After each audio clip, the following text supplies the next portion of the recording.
Hey everyone, Mike Sherry here at Paul Sherry Used Cars. Today I get to review this 2020. It's a Tesla Model 3. It is the performance and it is the dual motor, which gives you all-wheel drive capabilities instead of just rear-wheel drive.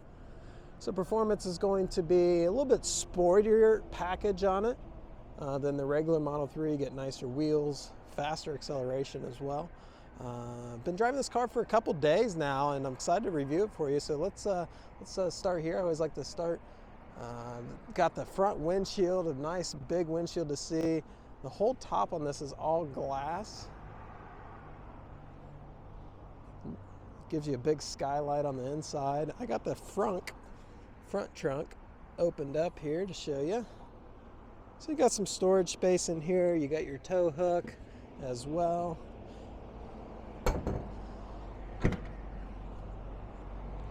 Headlights are nice. Has front parking sensors on it.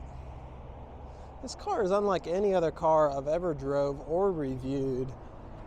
It's really unique. You can tell it's not built by one of the big auto manufacturers, although Tesla has become a big auto manufacturer themselves. It's just a different way, a different thinking outside the box to build an automobile. Got some cool stuff I'm excited to show you. So they put Michelin tires on them from the factory. These are original tires. This car only has like 16,000 miles on it. The wheel size on this is, let's see here, 18-inch wheels wrapped in Michelin tires. You can see plenty of tread left on these tires. Exterior is black in color.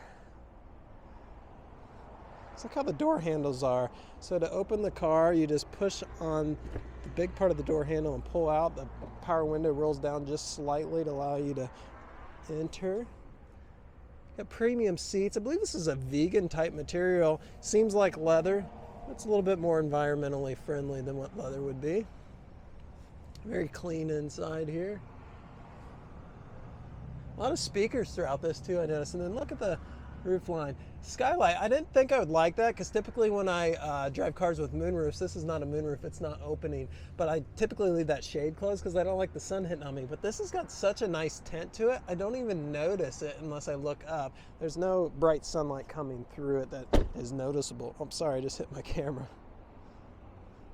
Exterior on this is in really good shape. Got backup sensors here, of course backup camera. The rear window here is defrosting, which is nice. Again, it is dual motor. Decent sized trunk in here. The rear seat does fold down if you need even more space. And it gets deep down there, which is nice. This is a one owner vehicle. I forgot to bring the history report with me, but you can pull it up on our website. It's one owner, never been in an accident. Clean car. Financing is available on this Tesla if you're interested in that. I'll put a link down for you below. A lot of our customers start their buying process online and start out there. So got your side camera there. It's pretty cool. That turns on when you turn on the turn signal. This right here is where you put your key to unlock the car. The key is just the size of a credit card. So again, thinking outside the box. One thing I noticed in here, there's not a lot of buttons. So I'll show you that as we get in here. Driver's seat's in really good shape. Has power seat and power lumbar. I think it's a 4-way lumbar too. Yeah, let's go ahead and just hop in and take a look. So when you open the door, that actually turns the car on, so the air or heat will be at where you set it last time. This is actually the key to the car. Comes in a little book. I've got both keys for this one. They're just RFID, I believe.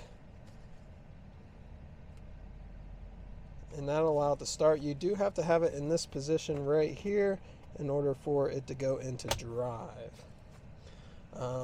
So you can see here, there's very few buttons. We do have window buttons, and then this top button here will actually open the door or lower the window for you. And then there is a manual open here. Maybe if you lose power, maybe be in an accident and this button not work anymore, you can still manually get out. The steering wheel soft touch, only has these two roller and shifter buttons here. It does have turn signals and wiper control here. And then your gearing control is on this side. And then this also is your cruise control. If you push it down all the way, it'll go in cruise. Down all the way twice will go into autopilot, which this has. That is an option on these. So there's basically two main options. You can get autopilot and then full self-driving. This one does have the autopilot, but not the full self-driving. All right, so let's just kind of go through the screens because you do so much right here on this big screen. It's kind of like a big tablet. Starting here, you can control just about everything. There's a lot of customizations here. You can adjust your mirrors, adjust your steering wheel. It's also a telescopic steering wheel, so it comes out at you. You can do all that when you click on it, and then you use these rollers here to do the adjustment. Same with the mirrors. You can change how it drives. You can go from acceleration to chill, which I have it now, or to sport, which is more like race style mode. Chill's a little bit more economical. Steering, you can go comfort, standard, or sport. Stopping, I like it at hold. So when this has got regenerative braking. So when you let go of the gas, you can feel a pull. That's part of the regenerative braking. And you can turn that down if you want, but that will actually stop you. And you almost never use the actual brake pedal in this car. So brakes are going to last a long time, and that hold, that just means it stays stopped when you get to the stop light. Regenerative braking, you can turn it on lower if you want. I got it on standard.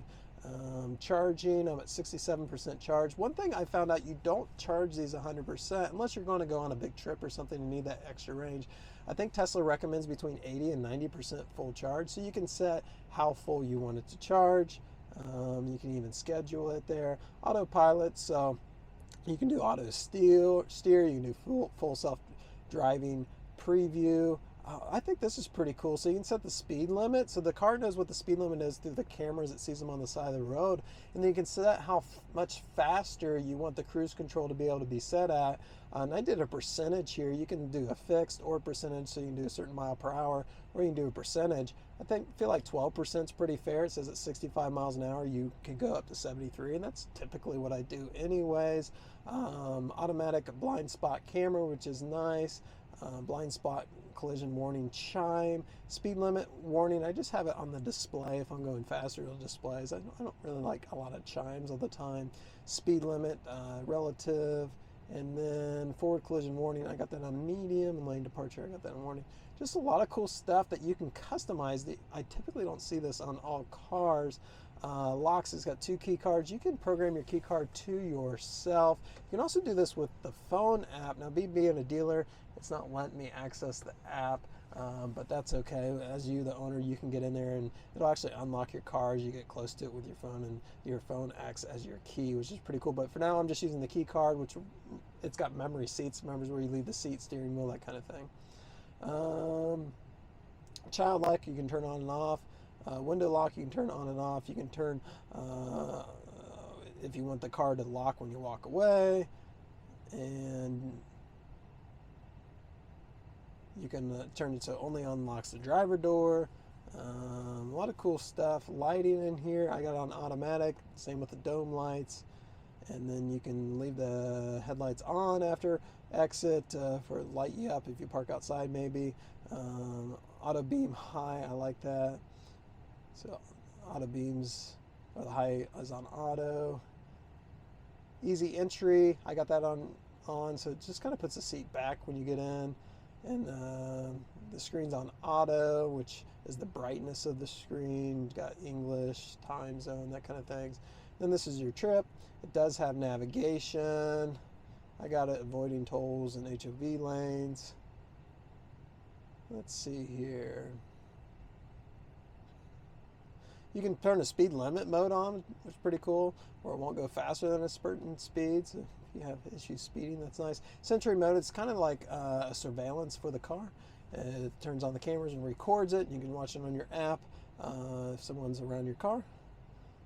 Dash cam, you can leave that on auto. That's always nice. If someone pulls out in front of you and causes you to wreck, you at least got evidence of it. Cabin overheat protection, I got that off. I've read different things about it. It does use energy. And it doesn't sound like it's super needed where I'm at, as it doesn't get super hot. Owner's manuals, things of that sort in there, software updates. So yeah, we got 15,002 miles on it. You can see here, I did get a little confused on this when I was looking at these. It says full self-driving computer. That doesn't mean it has full self-driving, but it does have autopilot. See how it says included package, which is pretty cool. Premium connectivity, looks like it expires. We offer satellite view maps with live traffic visualization. That expires July 18, 2022. It's up to date on its software. I did the update when I got it. So That's kind of that. Down here you have different buttons. You have your heat and air conditioning controls. It's a dual zone. And actually the air vents, the top vents is right here. It's very streamlined. You don't have all those little vents everywhere. It's all built into the dash. Looks nice and clean. I just like leaving it on auto and setting the temperature myself. And there's also a couple cool modes here. You've got dog mode. So I do travel with my dog a lot. She comes to work with me every day. So, and sometimes I'll stop at the grocery on my way home, and typically I just leave my vehicle running, lock the car. I'm a typical automobile I drive. Well, this you can just put on dog mode, because this car, it shuts down when you close the door. On dog mode, it's not going to do that anymore. Pretty cool. I'm going to turn dog off because dog's not in the car. And then down here you've got your different apps. You got your phone apps, dash cam, you've got streaming service, radio app. This does just have FM radio, no AM radio. And then you've got your range calculator. I'm at 67% battery life, and it's showing I've got 183 projected miles before I am dead. So that's unique. Couple things here. Wireless charger, which is nice. And then deep compartment there. This thing gets me every time. You just push it till it stops. I push it too far. A couple beverage holders, and then I got a few things in there. But very clean car, and currently for sale as of the shooting of this video. So if this is what you've been looking for, want to come see it, maybe even take it for a spin, stop in the dealership and take a look. It's definitely innovative and a fun ride, and yeah, it's nice not having to go to the gas station anymore. I just plug it in when I get home. So thanks for watching, everyone. If you have any questions, feel free to call one of our representatives. They'll be happy to help you. And as always, it's been a pleasure hanging out with you. Take care.